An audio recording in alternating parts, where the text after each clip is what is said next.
big hello and a very warm welcome to a special edition of Brand Equity with me, Sonali Krishna. I'm calling this special because today's conversation is a conversation that I am personally looking forward to. As an observer of brands and brand behavior, the term culture comes up quite often. Culture, as I must tell you, is a much abused word, especially by brands. It's mostly lip service and very few marketers really walk the talk and truly mean business when they talk about culture. One such organization is Mahindra. This is an organization that actually walks the talk when they talk about cultural outreach. Did you know that Mahindra has a position called Head of Cultural Outreach? Now, isn't that something? And that's why today I'm going to be in conversation with Jay Shah, who's Vice President, Head of Cultural Outreach, Mahindra & Mahindra, and VG Jairam, the founder of Hyperlink Solutions, but more importantly, a cultural marketer. Thank you so much, gentlemen, for joining me right here on Brand Equity. I'm truly excited. Let me first, dive into the past before we talk about what's happening right now. And I'd like to start with you, Jay.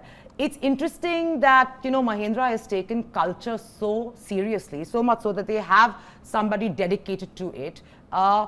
When did this change come about within Mahindra to think they need somebody like you to be managing all the cultural outreach that you're doing as an organization? So hi Sonali, it is wonderful to be here on Times and I'm eager to tell you everything to do with culture. But the culture that I'm going to be speaking about is cultural outreach and not organizational culture, which is a distinct discipline in itself. Absolutely. Culture and community have been at the cornerstone of our DNA right from the very inception of the company over 75 years ago. Our founders believed very strongly in ensuring that we are a good corporate citizen and we give back to the communities that we do business in. And so they've been a very generous organization right from the past, and we participated in a whole lot of community development activities ever since we were formed. Whether it is cricket or squash or music or dance or theatre, any such community involvement has been part of our DNA, as I said, from the beginning. What changed about 20 years ago when Mr. Anand Mahindra took charge of the company, as he did with the rest of the organization, where he he created focus areas and sectors in the company. Sure. He extended that idea of focus to our CSR activities, and culture was also kind of brimming in his mind as a distinct effort that we needed to do to engage with our communities.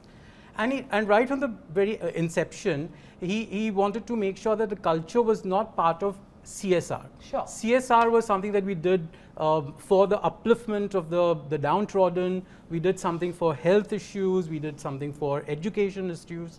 But culture he looked at in a different way. And that goes back to his strong philosophy of a very whole-brained organization versus a right-brained or a left-brained organization. As an engineering manufacturing company, we are inherently left-brained.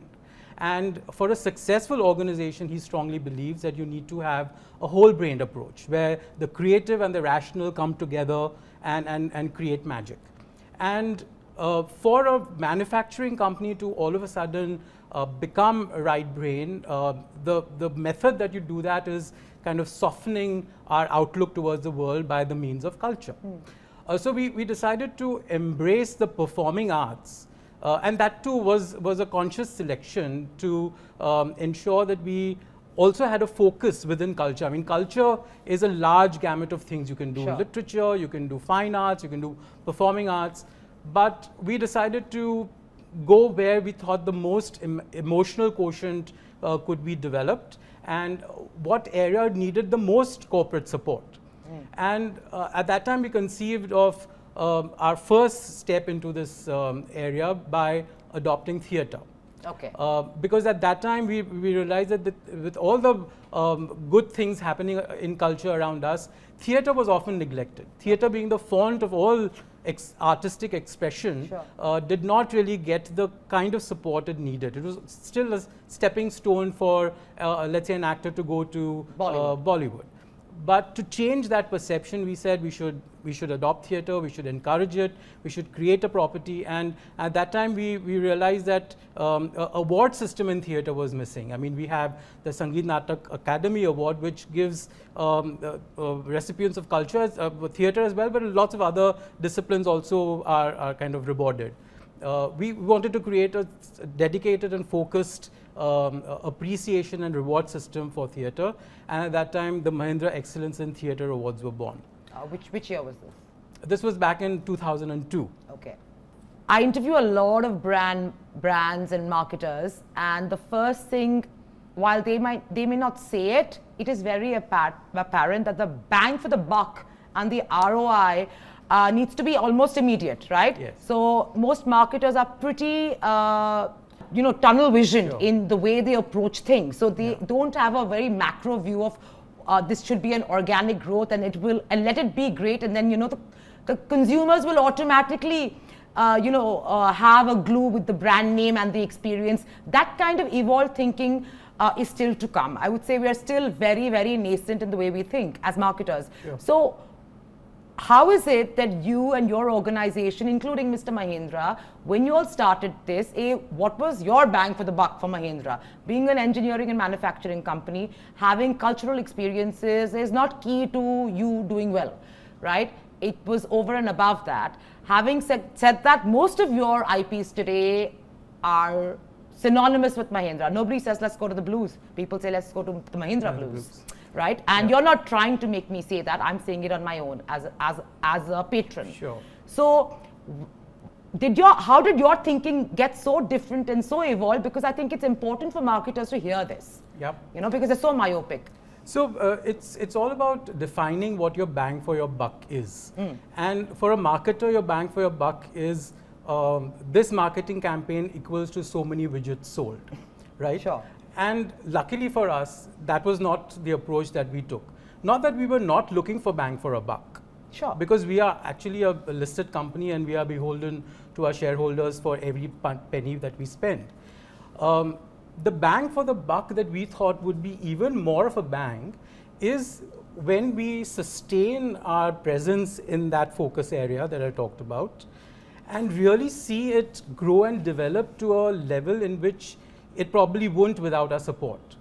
And yes, the gestation period is longer. Yes. It is not an immediate bang for a buck, but the reward and the appreciation and the awe and the wonder we created in the community for being a long-term player in whatever area that we choose or chose brought back so many more dividends. And as you rightly said, people don't nowadays say, we're going for that Mahindra festival, the Mahindra Boost festival, the Mahindra Roots festival.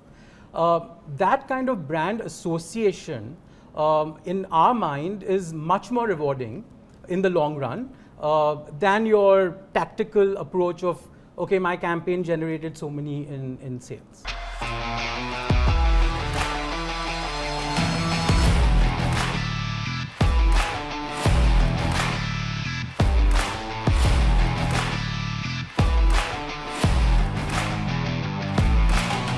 I know Jairam for many years, close friend of mine. You've done some fantastic work with your IPs, and I know that you've been very, very crucial in this entire cultural gamut of experiences that Mahindra is providing. You've worked with many marketers as well, Jairam. What is the difference in the thought process between, let's say, the Mahindras and maybe some other ones that you worked for and the rest? So, Sonali, I'll bring it with a couple of things. One is I feel that brands itself, they're not faceless organizations. They are living, breathing entities which are built by people, who gather daily and who are working on it daily, and they all come together to put something out. But in that putting out, what tends to happen is that those are those regular things that happen where it's really not something which is connecting with people. It's more of the dry, the usual mundane stuff that gets out. Sure. And I think brands that understand that can we push the envelope and go beyond that, and that's the area where culture marketing actually is sitting. It's residing there, and it's there for everyone to see. The difference is that the Mahindra group like you rightly said in your opening, is that it walks the talk. It's not a transactional brand. They're not trying to do something as just, okay, let's just do this because this is what it is. But they truly want to support and be part of that consumer journey. They are a aerospace to a motor company, right? But they very clearly understood the fact that we are sum total of our consumers. So let's align with the passions of the consumers. And of course, there is a strategic fit to everything that they do. But culture marketing, is something that they've really, and like I said, most brands that we work with are still looking at it in a very transactional manner. Absolutely. They look at it as a sponsorship. They look at it as to say that, okay, this is the most in thing happening, let's get on with it. And the next week something else changes, or the next month something changes. But I think it calls for a lot of guts, it calls for a lot of dare, it calls a lot of vision, and understanding to say that let's pick up art forms that need support. Let's pick up, very interesting bits in culture and see how we can make it relevant to today's audiences. Now, that's the long-term vision that the Mahindra Group has. I'm not saying that, there are others who do have it, but I think they have really outdone themselves in that space, which is why you see 6 to 7 festivals that are there, and we are launching a few more as we speak. But in all of this, I think the most important thing is that the consumer journey, what's the story? The consumer owns that story, and that is where even for Hyperlink, it's a very, I would say, challenging, but at the same time fulfilling experience, because for us it's all about creating that immersive story, that engaging story, which at the end of the day puts the consumer at the heart of that experience. So he or she starts to own that story. He or she is the hero of that story, and that is the magic, which really start the cultural movement. Then it's owned by them, it's owned by the people. I never thought I'd wanna hurt a man so bad, baby. There it is. Got my eyes wide open, show that knife straight at it. Today, if you ask me, Mahindra Blues, it's owned by you. It's owned by everyone who attends it, right? There's a sense of pride in going. And belonging, yes, of course. Exactly. So likewise for every Mahindra festival, and I think that from a brand perspective, brands have to start looking at a culture and have to look at it very seriously. It's not a tick mark. It's a lot of hard work. It's a lot of thought process that needs to go into it, and you need to be invested in it for the long run. Sure. And that's where I also say that the Mahindra Group, when you look at every cultural outreach program or every cultural movement, as I call it, they put out, has stood the test of time. 10 years, 12 years, 17 years, that's commitment. And that's why I guess we are here today even talking about this. Of course, yeah. That's the commitment that it takes to, do it, and it flows from top to bottom. That's how it is. Like you rightly said, I haven't seen too many organizations that have a cultural outreach department. And likewise, we have a culture marketing team. We have a whole culture marketing division. That's how serious we are. So there's a regular parts of the events business that we do, but there is a very specific part of the business which is living and breathing this. So that is the importance that the brand Mahindra gives to culture. And I think very few brands have really understood that, or now slowly they are understanding. They are saying that, listen, this is a far more deeper, immersive way of connecting with our audiences, and also you're not trying to pass on, like you said, the bang for the buck. I don't think experiences can ever be measured, and that is something brands need to understand. Miracle, yeah. Like my bag ain't got no boots. While you rock me one time, baby, love my baby. I haven't attended all of your events, but I am definitely a patron of the blues, and I find it, I was just thinking about it. This is your 11th edition, right? Yeah.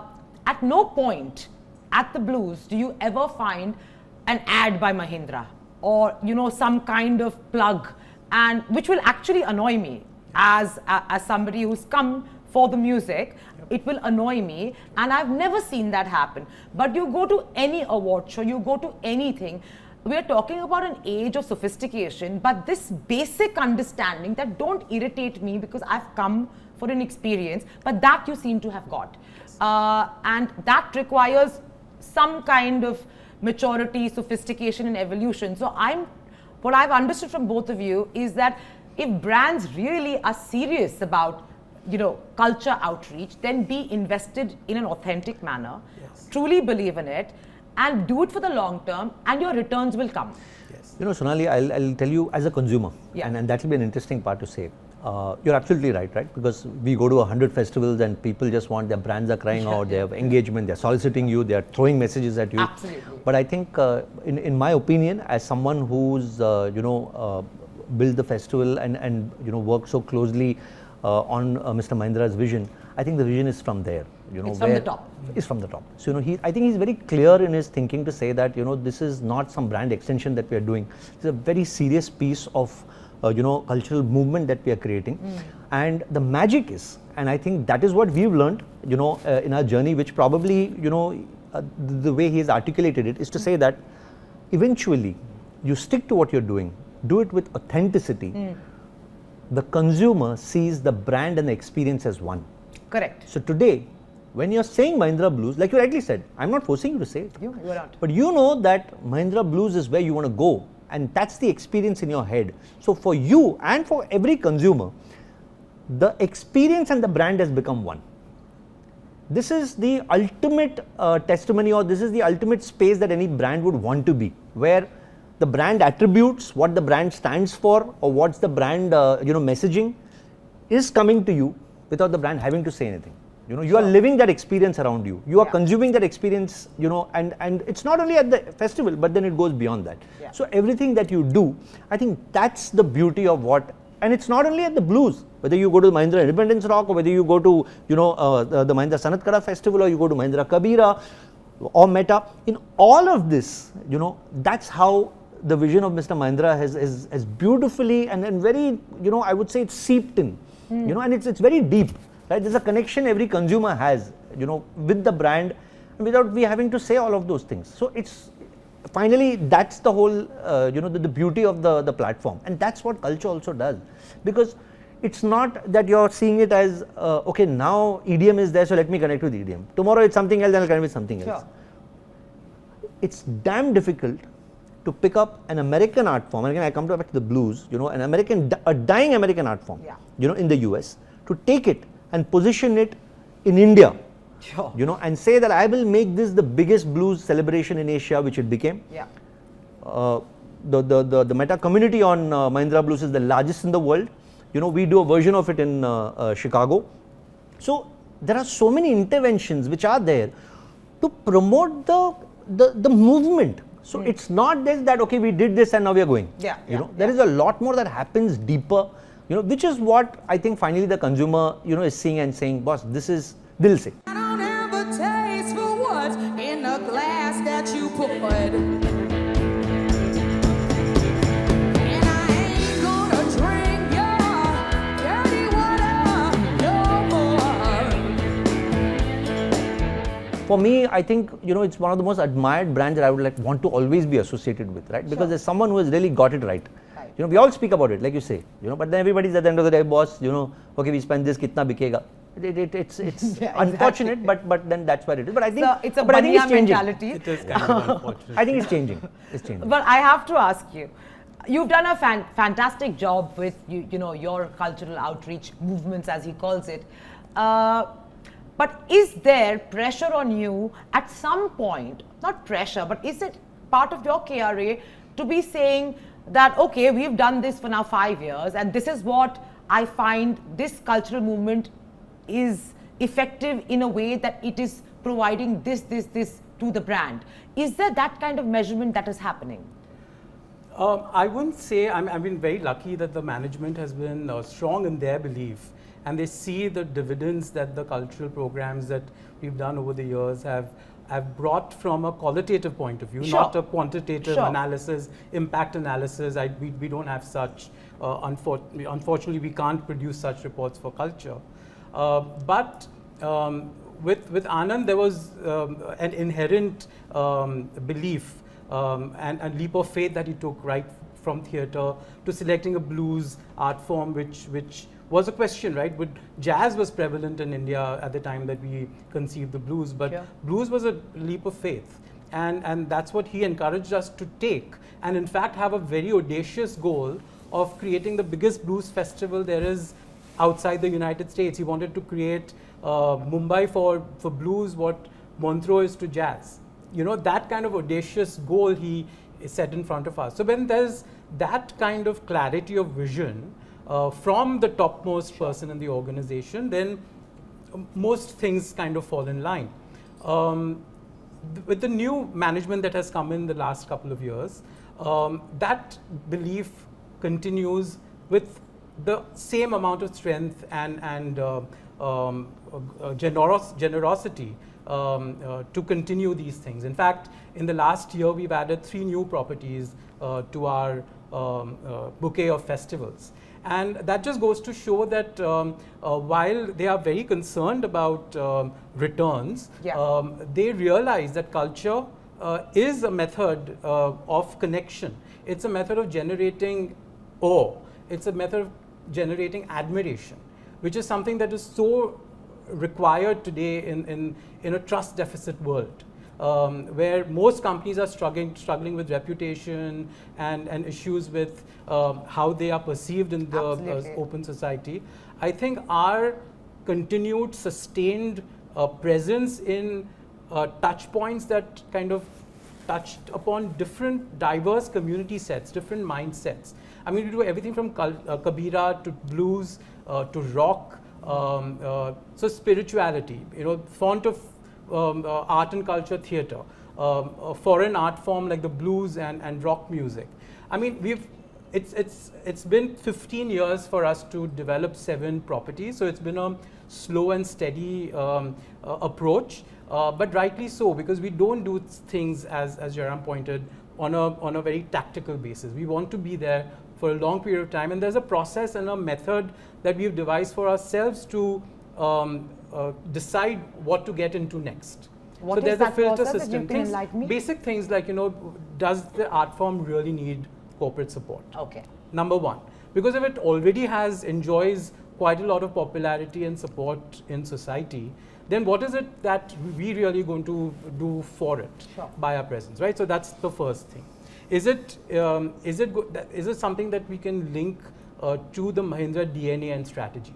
So when we created the Mahindra Kabira Festival, it just when we were doing our research, it was just so obvious that the thoughts and philosophies of Kabir, as the poet saint, was so similar. His secular approach to life, his belief in one force without a name or a kind of a color associated to it, was all so very similar to our approach, the company's approach to our existence. Okay. And also, hopefully, India's approach. Hopefully, India's approach at some point.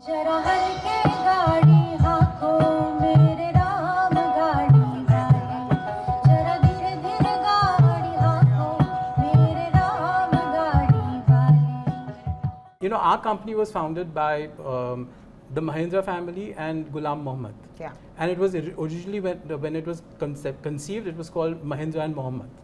And the M&M continued. I didn't know that actually. Yeah, and it was around partition, and then partition happened, and then Mr. Ghulam Muhammad went on to Pakistan. Wow. And they had to continue the M&M name, so they called it Mahindra and Mahindra.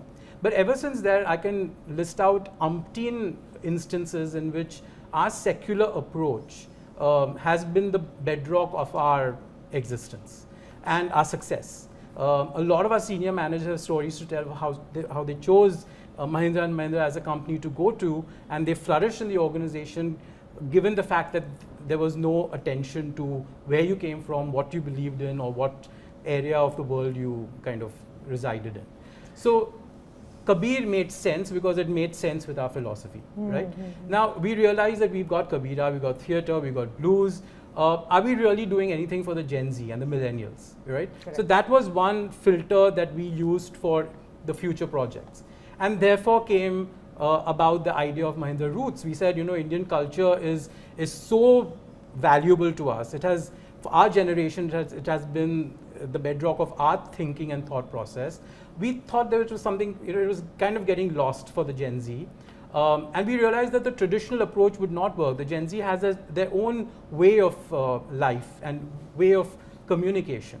And so we decided to create a kind of a IP specially for them. So an Indian IP, specially for them, we call it the Mahindra Roots. And it's a festival that is going to really repackage Indian culture, make it contemporary, make it palatable for the younger lot. So Sonali, adding on to what Jay was saying about the Mahindra Roots, which is our festival for the Gen Z, I think the one important marker also is the fact that there is a huge resurgence, in the younger generation about indie pride. So we are mapping this from terms of the fact that today, you have Indian artists, and the consumers are actually buying tickets for and making those concerts sell out concerts. You take a Pratik Kwa, take an Arijit. So there is a lot of resurgence of people wanting to go and see Indian artists as well. I think the beautiful mix is to say that there is such a huge wealth of folk, and we strongly believe that folk is really going to drive the next cultural movement musically in India. Oh really? Yeah. So you're going to see that. You're going to see that in a lot of music that's going to come out very soon, and you're going to start seeing that regional music is going to play a very strong part, which is going to become mainstream, and all of that is going to come out of Roots. So the idea was to capture that, contemporize it, and put it out in a format that the youngsters are consuming, and that's the whole vision of Mahindra Roots, and that's what it's going to be.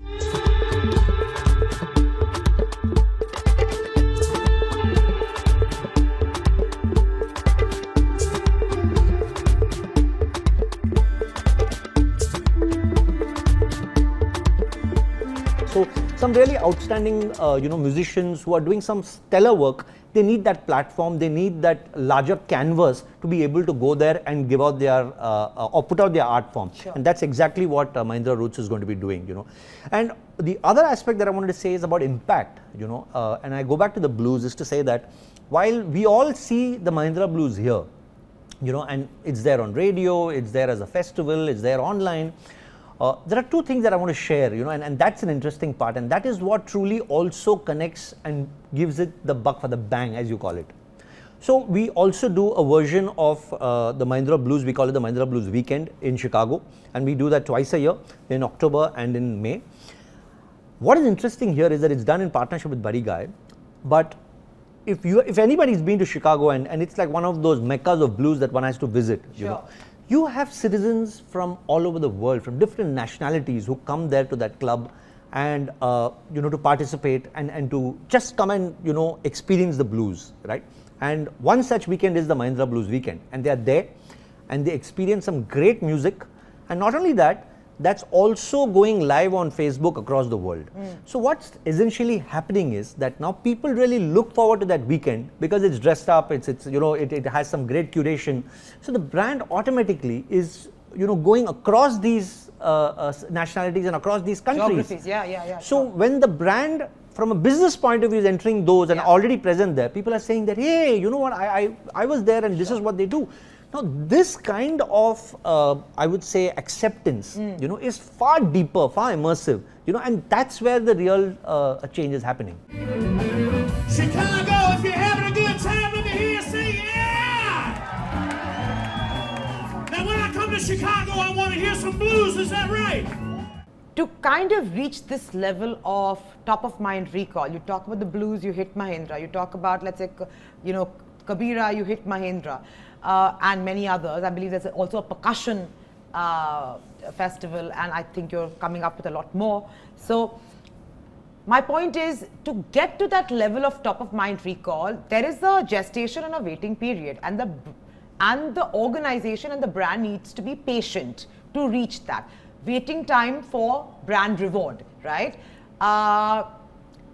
What is the kind of waiting time you've seen across your IPs where you've actually felt, okay, beyond this threshold, now I'm getting my rewards, now I'm reaping my fruits? This is an important question because people may hear this conversation, but true nature is true nature, right? You'll be like, okay, I want an IP, I want my brand logo there, I want to put my AV before anything starts, because it's going to take time to make that big change, because it's truly an inner change. So I'd like people to know how long it takes. So the first three festivals that we did are over a decade old now, right? So we started with theatre, soon thereafter we started blues. Mahindra Sanat Kada came almost at the heels of blues. So over 10 years for three festivals.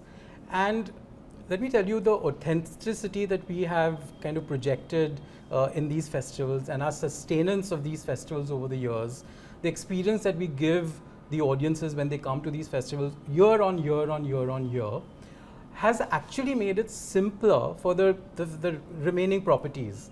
In fact, when we launched Roots, without even giving any indication of what the lineup was, Okay. tickets were selling, just on the basis of Mahindra Roots.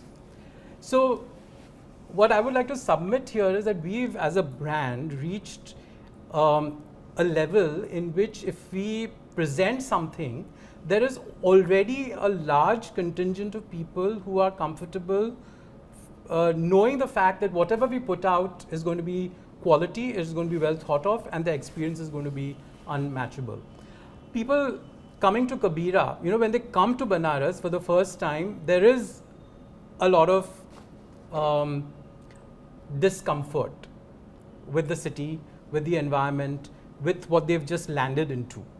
It's getting better over the years, but Banaras is a tough city to negotiate. When they leave 2.5 days later, not only are they fans of Mahindra, Kabira, but of the city of Banaras as well. Yep. Yeah. Because we give them a packaged experience, knowing all the little sniggles that one would face, and we elevate them for them, and mastered the 2.5-day program of Kabira to give them a wonderful experience. And it's not sanitized by any way. I mean, they do get exposed to Banaras and its in its glory in all its forms, if you know what I mean. Yeah, of course I do. But there is a lot of love, care and attention we give them to help them negotiate with those unexpected visages. When they leave the festival, they're like, tell us when you're doing another Mahindra festival, we'll be there. Tell us when you're doing Kabira again, we'll be there, but not only us, we'll bring 3 friends along. And that has been the kind of love that we've been able to generate over the years.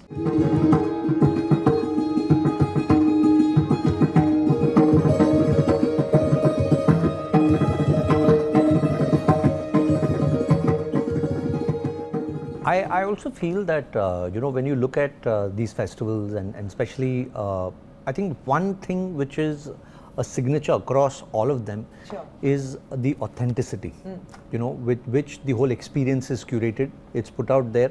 It's allowed to take its time to grow into what it becomes a movement, which people start owning. So it's not that it's a brand talking, okay? It's a movement that is left there, and the consumers are themselves soaking in, and that's the shape that it takes. So it's each one of us feel that we are part of this, right? Yeah. And I think that's the brilliance of it. And also, if you look at it, it's also a sense of appreciation from the consumer, because it's very easy to do an EDM concert and get 10,000 people.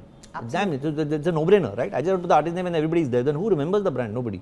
The fact is that to be able to take art forms that need support, which necessarily does not have mass appeal, and to go in there year after year and build that and then bring it, which again at a core is the RISE philosophy of Mahindra, right? Because the whole thinking is that let's rise for good, let's get the people together and let's do certain things which kind of build that whole discovery platform, and also allow the younger generation to come and say that how can we be part of this. Like in the blues we have the whole the blues band hunt, and we have over 100 entries, right? And that shows that the blues is now very much part of mainstream music in India. Bands are, and the younger generation, if you just see the makeup of the crowd now at the blues, right? Earlier I would say that it was like 40 and above. Now it's 15 and above, so you see a lot more younger people, for that matter. Yes, we are consciously going towards the younger audiences now, because we do have some very potent festivals for the, I would say the middle-aged group. Yeah. But the younger audience is something we don't want to, and we want to be able to be part of their journey also, because that's important at the end of the day from a brand perspective. So, a Mahindra Independence Rock, a Mahindra Roots, a Mahindra Percussion that's going to come up are all targeted to that audience. But it's going to be very meaningful for them also, because in all of this, there is always that element of discovery, there's an element of providing an opportunity to that art form and those artists to be able to come and exhibit their talent at a much larger or with giants from the music world or from the art world. So that also gives them a sense of pride to say that, you know what, someone is doing something for us, and they're doing it in a very honest and an authentic manner. Because I think that is where also Mahindra would score big time, because the artists themselves are engaged. And like when we just announced Roots, just the feedback, right, like from people saying how cool is this, this was needed. So that is the kind of feedback that happens, so. But Jairam, say with every IP, as you know, and you're the IP expert in terms of creation, curation and also execution, my point is it needs to be viable, right? It needs to fund for itself and possibly be profitable. How much time does that take? So see, there are two kinds of IPs, right? So the kind of IPs that we are developing and we develop it for the brand, okay? And when you develop that for the brand, it's more of a marketing, and a brand money that is coming in versus how profitable or, like for example, if someone just did a blues festival without any sponsors and they would never survive. Of course. Because there is a mismatch in terms of the acquisition cost of talent versus what the ticket money can give you. Absolutely. Right? So there is always that. And these are those difficult decisions that one needs to take, and that's, it calls for a very large heart to be able to say that, I'm going to take this art form and support it and go behind it. That is where the whole strategy piece also comes in from that perspective. So it's, if you're going to ask me to say that, by doing this, how much money we will make, of course, we all work on a fee-based thing, and that's the model. Now, there are IPs that are there which basically are saying that, okay, let's burn money and let's build a audience base and let's hope that, sponsors will come on board and we'll keep getting money. And tickets, people will buy tickets. Will buy tickets. I'm not saying that that's a wrong model. It's just that I'm yet to see, real figures, in terms of those IPs also making money. Sure. Some of them would be making money off now, but there's always that baggage of 8-10 years, you have got accumulated losses being carried forward, and then truly, it's not an easy business, to be very honest. It's not an easy business, but the model that Hyperlink has always chosen is to say that let's create a cultural movement with a brand for the brand. Because then there is ownership. Then the brand doesn't see it as sponsorship. It sees it as an marketing extension. investment. It sees it as an extension of its personality. Wow. So they invest, then it's something that they own, right? It's not that, oh, I'm part of this today and then tomorrow something else is going to happen. No, for instance, let me ask you a candid question, Yes, right? sure. Does the Mahindra Blues make money? Is it a profitable IP? See, in terms of if you look at it from a ticket sales point of view and from revenue, it doesn't go into that space, because at the end of the day, it is a brand initiative. Correct. If it had to stand alone and say that will it make money, definitely not. Like, What do you mean standalone? So if we were to say that tomorrow I said, okay, let me do a blues festival No. without any sponsors, No, I without any agree with support, that. it won't. That's not my question. I am saying we are now in the 11th edition of this IP, right? I understand the larger aim and vision for this Okay, I got what is to support the blues. So let me put it this way. It's a brand investment. Let me put it but this way. Is the IP is it self-sufficient? No, so let me answer it this way, that the quantum of investment, okay, in terms of certain aspects of that IP, if it was X in year one, today it will not be the same, it will be slightly lower, for a simple reason that there are now other partners, like the Times of India group and like, Rupee or the hotel or Glenlivet, they come on board and they want to be part of it, thereby reducing your outlay. Sure. So the brand's investment from that perspective can be reduced, but it's not that without that will you make money? No, if that is what it is. But the benefit at the end of the day is also the fact that yes, there is a healthy ticket revenue, that subsidizes the cost, which can be used then, for other things at the festival or to support something else. Sure. But that's where the story is. But having said that, IPs themselves, especially post-pandemic, the cost of everything has gone up. You're seeing manpower cost, you're seeing just the cost of equipment, you're seeing costs of venues, artists, travel. So those challenges also come in, right? So there is that huge element of costs which is always there. Without the clear support, of the brand, it's never going to be profitable. Sure, so the strategy again in that is to say that those are cultural movements, are movements which are extensions of the brand, and that is where the benefit to the brand is also. So to look at it as it's not to look at it as something that you're investing in where you're going to get a return, in terms of quantums, but really it's an investment and a long-term investment, and you'll really look at more a quali kind of long-term reward. Absolutely. I mean, there's no P&L attached to these festivals. So your CMO is not asking you, he's not looking at this as a brand marketing investment. He's very tempted to. But then I get into the spiel about, the vision and what is deepening for us. And we go into these sessions of education, revelation, discovery for our internal folk as well. And sooner or later, I mean, it is in their job profile to question these spends. Sure. Rightly so. And we are here to give the answers, and I've been giving answers for the past 15 years. Obviously, So, you're doing a good job. They're still existing well- and expanding as I see it. It helps when you have top management support. Yeah. I mean, Anand and Anish, we have got two leaders who really believe in this milieu and the dividends it bears for us. No, as I a think brand. it's what you said, right? It's about evolved thinking, and I think both Anand and Anish, the thinking is at a very different level. It's not transactional. They've understood how powerful this can be for them. Which is much more powerful than putting hundreds of ads. This is one thing that can connect with your consumer, where the consumer is buying your experience, and is talking about you, is spreading your word to everybody, and is enjoying it and saying, "Wow, what a great time I had." Yeah. So I think that is what is very important to understand in this. So from an investment point of view, it is I would say it's 1,000% return.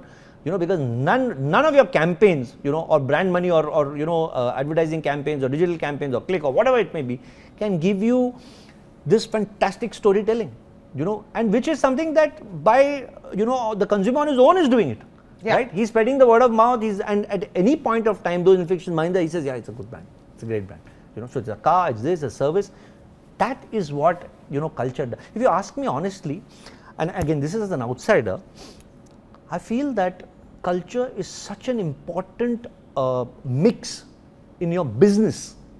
It's a very, very strategic piece. It needs to be there because that's truly delivering brand love, which is so difficult, to get, and people don't understand that, and you're always devalued, or you think, "Arey boss, kya?" In fact, I feel my brand love is just decreasing with the annoyance levels. I'm so turned off, right? Me as in I'm talking for a large set of consumers. I'm just so turned off because don't interrupt me when I'm focused on something, and I don't think that is still being. I don't think marketers are getting it despite their, I feel various degrees of education and experience. I'll also say this. Like I said, there are a few organizations, like the Birla Group also is. But see, again, in all of these things, the thinking is from top. That's what I wanted to ask It's you very to sum important. this up. Essentially, we can have this conversation, but what it's looking like to me is unless your promoter or your owner, is of that league and can hence take those calls and then filter it down the organization, it is very tough. Because an average CEO's tenure is now 4 years, a CMO even lesser. So they have pressures to perform. So how do you cultivate that change? It needs a very powerful voice, even if you say, okay, today I'm CEO and I'm here for only 4-5 years, but in that 4-5 years, I will show you what I can do. That's hard to come by. And understandably so, everybody's looking to, maximize their run when they're on top. It's very transactional. I agree with you, and we've seen that, right? I've seen brands where, I've been involved in certain brands from day one, and then I've seen a chain of marketing managers, marketing directors, CEOs change, and with every change, there is a change in strategy, change in shift. And change in value system. And why are you not continuing with, because that's really working for you, but then what, so those issues are there. I guess that, there's nothing that beyond a point we can do, but we can only, try our best and educate, from our experience or share our experience to say that, listen, we've done this is really worked, would you want to, but it all comes down to, and I don't, yes, to a very large extent, I would say 90% it is the top down, the thinking at that level, because then there is, the people below also feel that, okay, I want to think that way. So that it's an evolution that has to happen.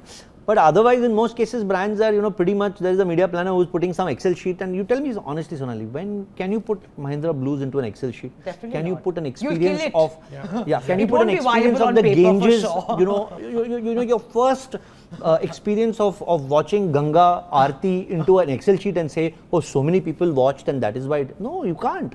You It's cannot. all about soft power, Yeah, It's absolutely. really, Absolutely. we talk about national soft power and Bollywood being soft power for India.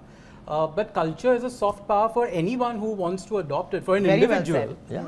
for an organization, for society at large. One instance where there are intangible benefits, right? So a very senior leader in our organization was traveling to the Middle East for a very high-powered negotiation. And there was a little bit of apprehension as to how one would open and and he was meeting an emir or, a very senior official from the royalty.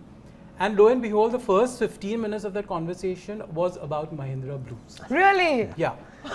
On how I think that's Great the, opening. That's it. There's nothing more to say. And then it was just so much more easier to even connect at that personal level, and then all barriers broke. Sure. So these kinds of instances, I suppose, are the ones that make our management realize that this is something that will get us bang for your buck. If we do it authentically, we do it at a sustained long-term vision level, and we provide an experience to the audience, the final recipients of our festivals, an experience which they will not be able to get anywhere else. धन धन है तेरी कारीगरी जन जन के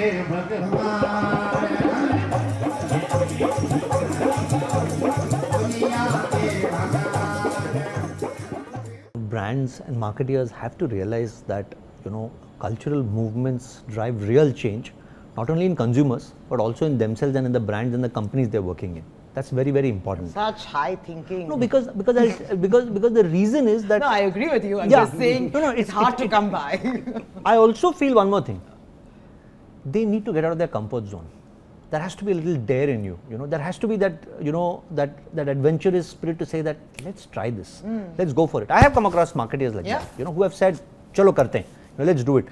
Now that is very few and far between. That's and unless rare breed. you cross that, and unless you take that leap of faith and that jump, you never know what's there on the other side. I'm not saying that every time it's going to be right, but if you don't do it, it's as good as being dead. In our journey, there have been instances that we've gracefully kind of pulled away from properties. We did a wonderful film festival in New York, 7 years, 8 years of our support to it. But all the filters that we had originally looked at to adopt that art form in that geography were over a period of time not panning out. Sure. And one had to take that hard call, because if you're doing it for CSR, then it's a different story. Absolutely. Then you keep on giving and feel good about it. But if you're doing it on a strategic level, then you've got to have that guts to call it quits. Absolutely. And luckily for us, our properties, most of them, I can only think of this one example where we graciously kind of pulled away. But after a good 7-8 years And nothing support, wrong in trying and pulling back. Nothing Correct. wrong Yeah, with it. yeah, absolutely. So I think all in all, this has been a very enlightening conversation for me. But I'm hoping via both of you and via what other marketers have seen with all your different initiatives, we can see more such participation from the corporate sector, which is serious, authentic, and long term, and gives us the same level of experience year on year, because you have to maintain that. Sonali, as a consumer, I just feel that brands should put themselves in the consumer's shoe and create whatever they are creating. I'm not saying that we are only doing the right way, but if you don't do that and if you put the brand first, that's where the problem is. Unfortunately, it's consumer. a self-fulfilling prophecy, as you know, everybody lives in their own little bubble. But on that note, thank you so much. Thank you. This has been very enlightening, and hopefully this will have a lot of take-home value for other organizations and brand marketers who are willing to do something different. Thank you so much. Thank you.